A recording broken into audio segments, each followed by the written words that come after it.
Avenue, and then we'll take it higher. Oh, we're gonna rock down to Electric Avenue, and then we'll take it higher. Rock it in the daytime, Electric Avenue. Rock it in the night.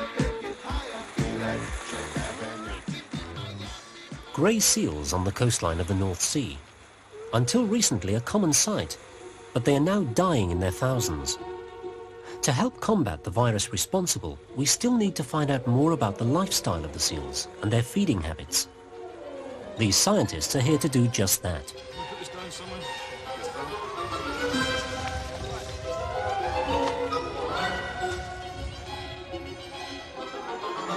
What we're trying to do is to find out when the seals leave the hull out on land here, where they go and how they behave at sea. In particular, we're trying to find out how much food seals require, what food they eat, and where they actually catch their prey, where they actually feed.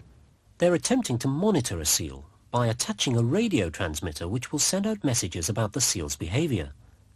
The receiver must be placed high enough to keep track over the whole North Sea area. It will be on a satellite. The beauty about this system here is that we don't physically have to be able to follow the seal, be it on land or in an aeroplane, on a boat, which is obviously very expensive. The beauty of this system is that the satellite up in the sky does all the following for us. Now at the moment we're here, the seals are some way away. What are we waiting for? Well, first of all, as Mrs. Beaton would say, you've first got to catch your seal. What we actually have to do is get between the seals, which are hauled out on land, physically get between them and the sea, and then we will choose a seal and try to catch it in a net, and then we will apply the transmitter. Is that difficult? Yes, it is. It depends a little bit on luck, to be honest, but if we can get to the sea before the seals do, then we stand a very good chance of actually managing to catch one. Well, as you say, first catch your seal. Good luck.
They finally caught up with the seal at night and attached the transmitter.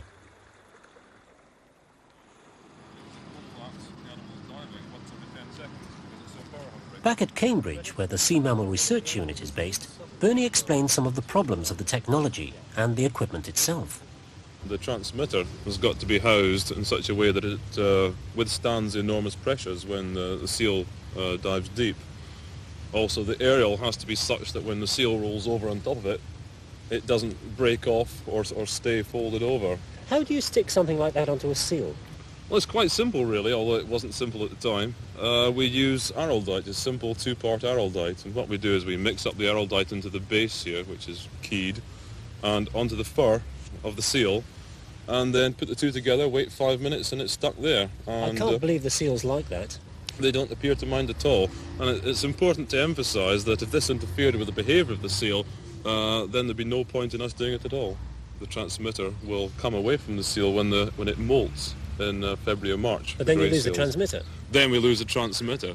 However, this actually happens to be a transmitter which was put on a seal, which it was then molted off near South Humberside, and was actually found by a beachcomber, so we got it back, and we didn't expect to get it back, and we've learned a lot from it on how the various components of the housing stand up to being on a seal. How much of the seal's past history goes in any one transmission?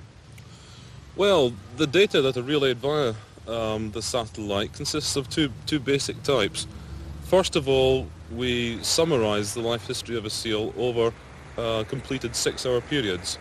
And in these periods we summarise things as the proportion of time that the seals spend on the surface, or diving, or hauled out. We look at the mean distance swum in these periods, and we look at the number of dives the animal has gone through and the mean depth to which they have dived. Various summary information such as this. In addition, we also include in each transmission some almost real-time information about the past 2 or 3 dives. Detailed information such as what we call a depth profile, that is the depth at various stages through the dive. Does the seal just go straight down, swim along the bottom, come up again, or does it go up and down, chasing fish at random? What are the main problems?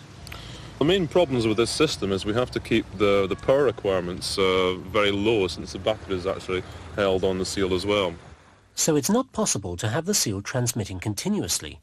In fact, it transmits for a second every minute, which means that a lot of information has to be compressed into a short amount of time. But presumably not every one of those transmissions actually gets through.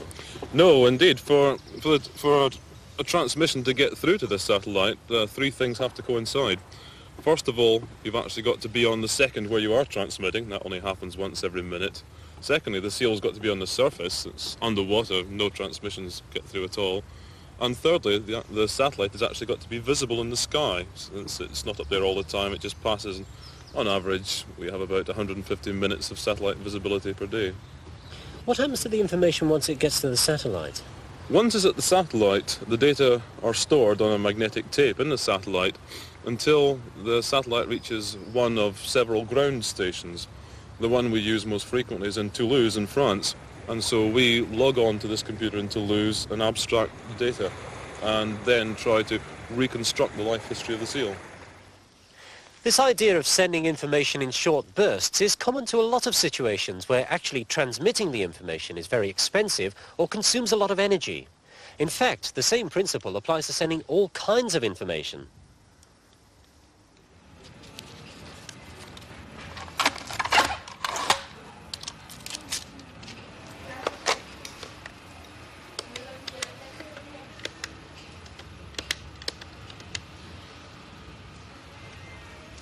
Merchant number 4905055, card number 4929801932, the amount £12.99.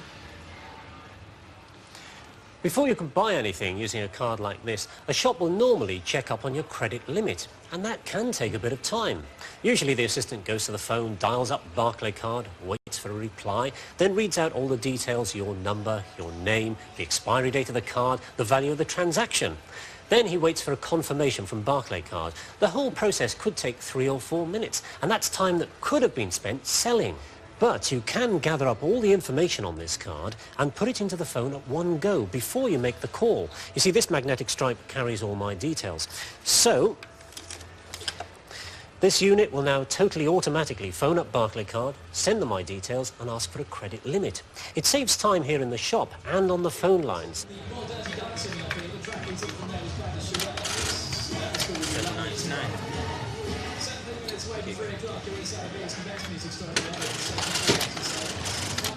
This coded information can travel down the phone line much faster than human speech.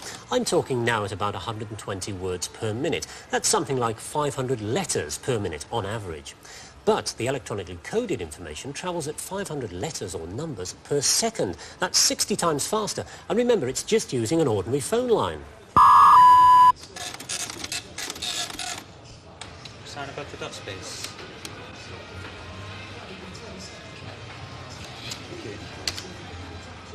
Of course, the codes that are used need to be standardized. The computer in here and the one at Barclaycard need to agree on a whole host of variables. For example, what's the code that says a message is about to start? How fast is the message going to come down the line? And what's the code for bad line, start again? Every computer, every phone dialing into Barclaycard from all around the world needs to know those codes and those rules. Otherwise, there'll be no communication.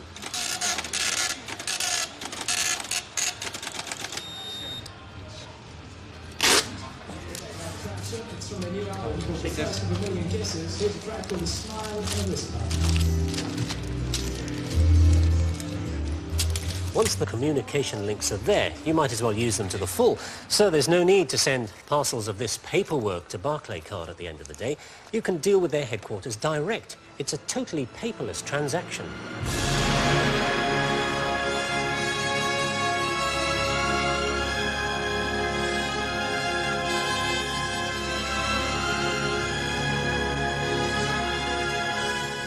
At the end of the 18th century, the Customs House in London was always full of merchants and their paperwork.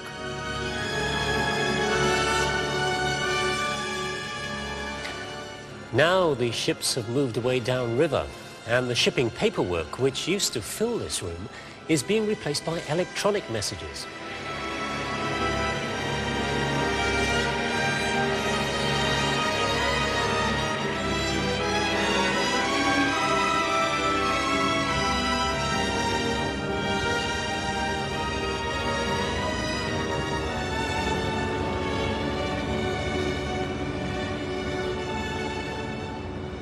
Well, of course, originally there wasn't any shipping paperwork. The ship owner would buy cargo in one port, transport it and sell it in another. And it wasn't until merchants started putting their cargo on these ships that there was any need to actually write down a contract or any sort of arrangement. The document that was used, and it's still the most important document in shipping, is one of these, bill of lading. The bill of lading is a receipt for the goods, and it also has got evidence of the contract between the ship owner and the merchant. And its third, and very important use, is in fact as a pawnbroker's ticket, in that it has to be surrendered at destination in order to get your cargo back from the ship owner. It sounds indispensable. Why are you getting rid of the paper? Well, several reasons. I mean, we get through something like 12 miles of paper a week in our office. That's justification enough. But also, we have to, on the paperwork side, reflect the changes that have happened on the physical side. Over the last 20 years, the boats have got much, much bigger, they're much, much faster, and most significantly, the loading times have been cut from weeks to days. I can still remember the time when you sent a vehicle to the docks and didn't expect to see him back for a week. It was one of the best alibis you could have to say you were stuck in the queue at Liverpool docks. The other reasons are that also because the ships are so big, we've had to adopt computers to process the amount of information in the time available. And of course, once you convert data back onto paper, you lose many of those benefits of computerization. They have to be manually filed. There's quite a lot of effort involved. So how did you go about replacing the paper? Basically, the replacement of paper is done by converting the information on a piece of paper into an electronic message and passing that via a telephone into a network where it is then collected by the receiver. This electronic data interchange, or EDI as it's called, works by using standard electronic documents. The customer need not send the whole document, but only the equivalent of the handwritten portions. One problem though, you described that piece of paper as a pawn ticket earlier on. How do you replace the pawn ticket? Well, that is a good question, and that debate is going to go on for many years. But I think what you have to recognise is that EDI, apart from transferring a paper document to a message, it also gives you opportunities, in the way that the telephone did, to do things in different ways. And the pawnbroker's receipt had to be a piece of paper when the only way of getting instructions around the world was sending a piece of paper. That hasn't been the case now for years. You can send a message electronically, you can send an instruction electronically, and it's instantly received the other side of the world. So there's less and less need to actually have it on a piece of paper. Providing the contract is capable of handling EDI, then your instruction, your final delivery instruction, can be made when the cargo has arrived. P&O needed to move around large amounts of shipping information, and the channels had to be reliable and secure. Ordinary phone lines just would not do. Large computer companies like ICL are of course in the forefront of technological change, and they've had this kind of network for years for their own administration. But not just on one site. Their offices here in Fulham, for example, could send and receive information from, say, Edinburgh as if it were in the next room. Plus, they had the experience of managing the setup. So INS, International Network Services, was born. It offered its customers the opportunity to communicate with each other on ICL's network, without the large capital investment of creating their own. P&O Containers handed over their paper problems to INS. It may seem that the heart of the system is all this, a large room packed with computers connected to lines which crisscross the country. But what you can see, or what you could see if they dug those lines up, is just the physical network of communication. A company like INS offers more than just routes. It offers service, a chauffeur-driven Rolls-Royce for your information transfer. They take full responsibility for what travels on the network. Take an invoice, for example.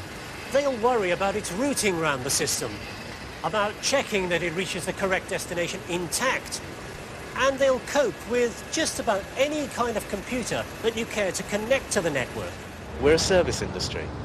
Our customers, many of them, have already adopted electronic trading for their UK business. Many of them see this extending into Europe to coincide with the 1992 changes.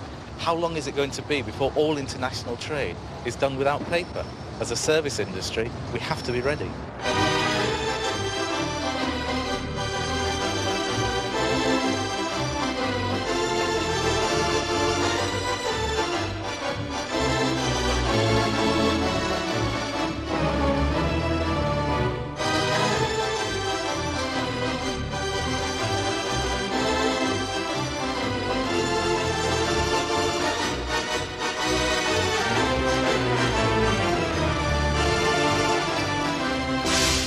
This theatre dates back to the 1930s, and over the years it's been pretty well connected. It's played host to such stars as Danny Kaye and the first of the rock and roll giants, Bill Haley. But of course, times change, and so too does taste in entertainment. These days, the State Theatre Kilburn has been forced to make its connections elsewhere. Full house only, £53.15. Eyes down, full house, first number. 1 and 5, 15. 3 and 5, 35. 6 and 8, 68. All the ones, 11. But even so, over the years, attendances at the bingo have been falling. The large prizes offered by newspaper bingo prompted thoughts of a massive nationwide game run on a central computer. The requirements would be similar to P&O's. Large amounts of information to travel a multitude of routes to hundreds of bingo clubs. It was a computer show. We went round and asked everybody who looked like they might be capable how we would go about this job, and really there wasn't a lot of interest shown. Well, why not? Well, I think people thought that we weren't serious, linking up 800 bingo clubs, national game by computer, and really there wasn't the technology. It was all new technology. We decided our best bet would be to take on a consultancy to advise us. At the end of the day, we had about 6 companies that might be able to do it.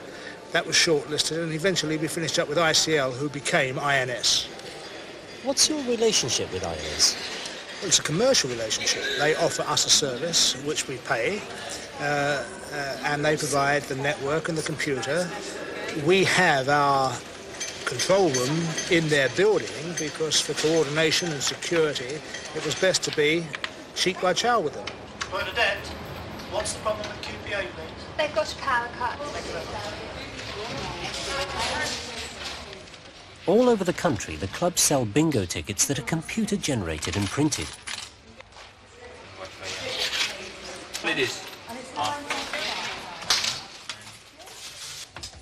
The numbers of the first and last tickets sold are sent to game control in advance of the game to prevent fraud.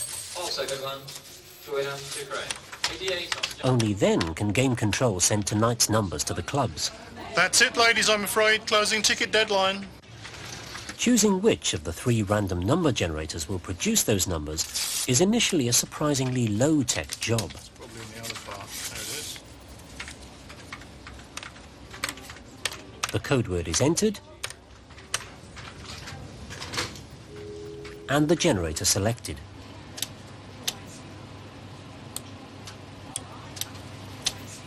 The numbers are now sent from game control via the network to Kilburn, and simultaneously to the 710 other clubs that are playing tonight.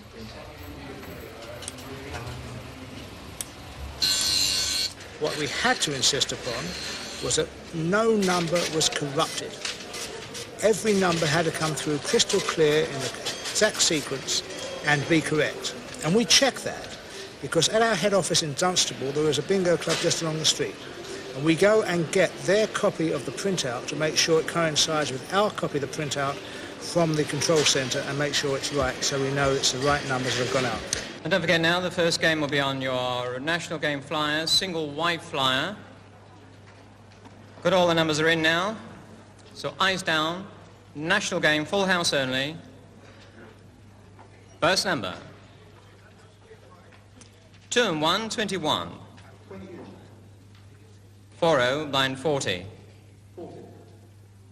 7 and 5, 75. 4 and 1, 41. The security of the network was of prime importance. Do you think you can ever be 100% sure that there's no chance of collusion or cheating or any kind of I have been in the amusement business all my life, and if I said 100% sure, you would not believe me. But this is as secure as it can be, and we employ security people to make sure that there is no element of fraud anywhere in the system. And there are system and double checks of the system to ensure that it is absolutely secure. 6-0, blind 60. 1 and 7, 17. All the 2s, 22. All the 7s, 77. 6 and 3, 63. All the 6s, 66. All the 8s, 88. The communications technology behind this seemingly simple game of bingo is a technology that in Britain is currently growing at 20% per month. 5 and 9, 59. Hand up, please.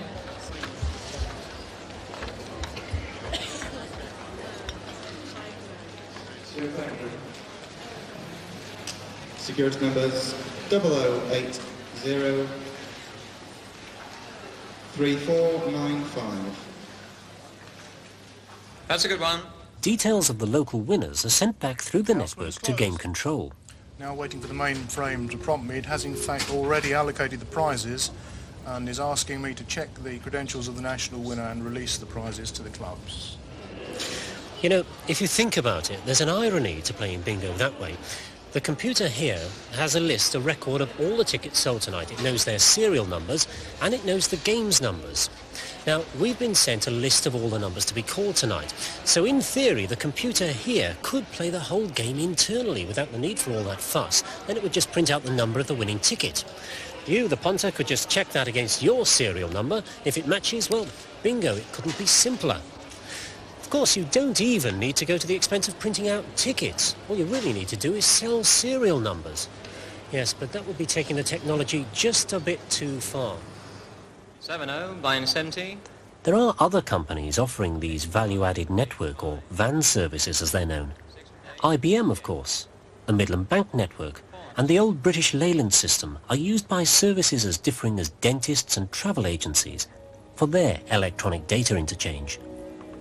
Once you have an industry using EDI, anybody else who wants to trade with that industry also has to adopt EDI, and therefore you've got a domino effect. And I think it's this domino effect that we're actually going to see over the next 3 or 4 years extend the use of EDI into almost every trading area that there is.